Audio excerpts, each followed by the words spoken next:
Жили-были три неразлучных друга – Слепой, Лысый и Губолис. Куда бы они ни шли, всегда вместе. Что бы ни делали, тоже вместе. Друзья, все над нами смеются. Слепой глаза чешет, Лысый голову чешет, Губолис губы облизывает. Давайте дадим клятву.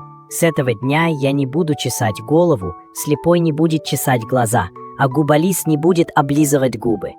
И вот дали они клятву отказаться от своих привычек. Но вскоре стало жарко.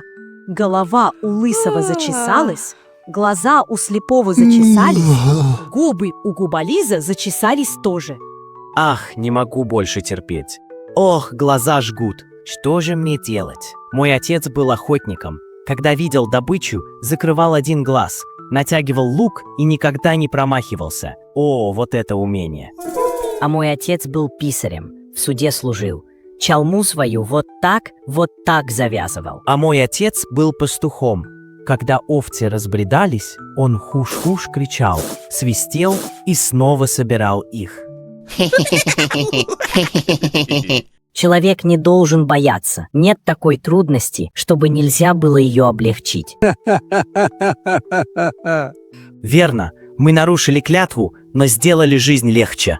Итак, трое друзей нарушили свое обещание, но нашли веселый способ облегчить свою беду. Ку-ку!